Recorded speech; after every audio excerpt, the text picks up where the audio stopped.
Hey everybody, Chris Quinto, and we are continuing walking through our study on the Sermon on the Mount. So we're in Matthew chapter 6 today, and we're going to do things a little different. We're going to be in Matthew chapter 6, verses 1 through 6, and then we're going to skip 7 through 14 or 15, and we're going to go to 16 and 18.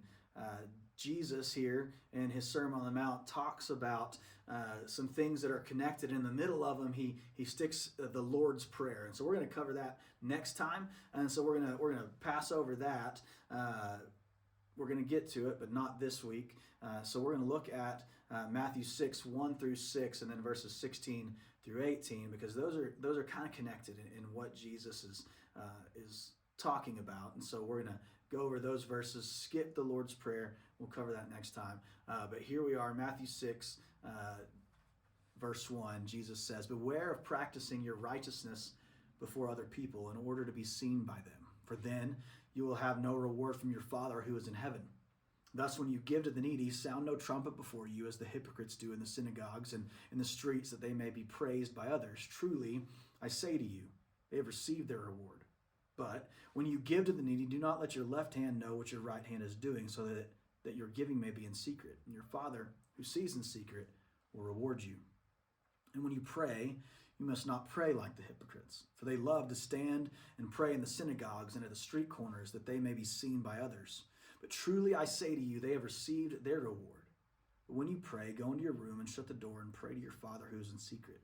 Your Father who sees in secret will reward you." Verse 16, "And when you fast, do not look gloomy like the hypocrites, for they disfigure their faces, that their fasting may be seen by others. Truly I say to you, they have received their reward. But when you fast, anoint your head and wash your face, that your fasting may not be seen by others, but by your Father who is in secret.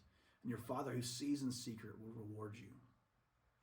So Jesus here, as he continues his sermon, he begins to look at our motivations behind why we do the things we do.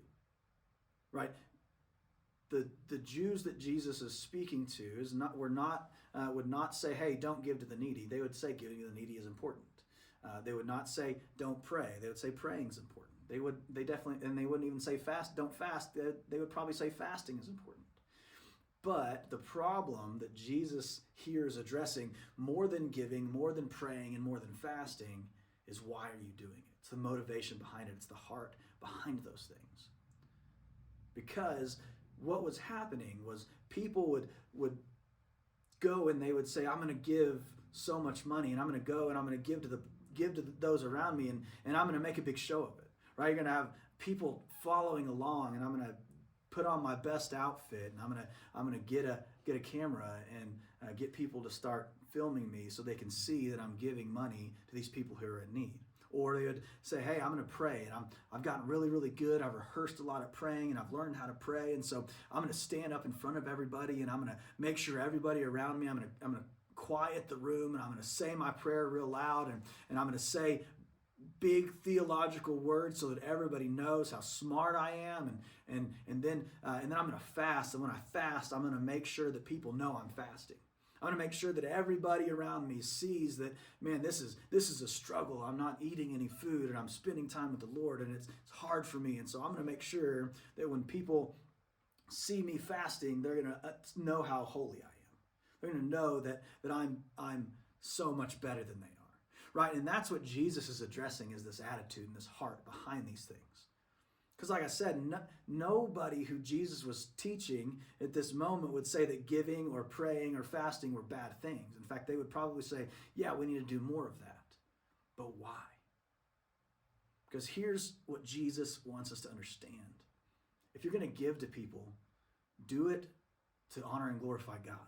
Do it because there are truly people in need who need help, not so that people would see you and think how great you are. If you're going to pray, don't do it in such a way that's going to draw attention to yourself. Rather, go to a place where you can get alone with God and really deal with the things you need to deal with. Really talk to God and ask Him the things you need to ask Him, because it's not about you, it's about God. If you're going to fast, if you're going to take time away from eating, or maybe fast from social media or fast from technology, you're going to say, okay, I'm not going to do this for a reason, for a specific purpose, because I have something that I need answers to. I need God to show me and to guide me and to teach me and give me wisdom and discernment. That's great. You don't have to do it so that everybody knows. A fast between you and God is better than fasting and letting everybody in the room know you're fasting. Jesus says, hey, look, if you're gonna give, don't even let your left hand know what your right hand is doing. If you're going to pray, go into a closet, shut the door, turn the light off, and just get alone with God. If you're going to fast, wash your face, fix your hair, make sure you look just like you would on any other day. Try not to allow your lack of whatever you are doing to affect your day-to-day, because that's not what it's about. It's not other people knowing what you're doing. It's about you and God. You're giving to people who need it because God calls us to.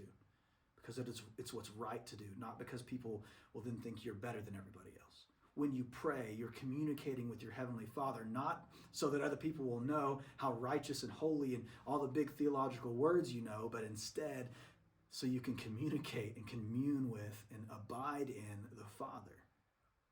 When you fast, it's because you need discernment or direction, or you're longing to see God move and to change a situation, and so you spend time, you take time out of what you would normally do, whether that's eating or technology or whatever, and you say, okay, I'm gonna dedicate this time to the Lord, and no one else needs to know, because it's between you and God.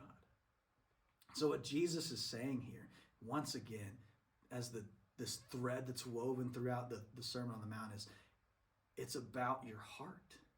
It's about your heart. It's about being different than the way everybody else would do it, because we're not everybody else. We're followers of Jesus. We're called to look different, to act different, to talk different, and to be different. So my encouragement to you this week is if you are going to pray, make sure you do it in such a way that you're praying to communicate with your Heavenly Father. If you're going to give, make sure you're giving for the purpose of honoring God and glorifying God. If you're going to fast, do it without the fanfare. All of these things can be done in such a way that it does not call attention to you, but it calls attention to God. And that's what it's all about. Thanks for listening, Microchurch, and we'll see you next week.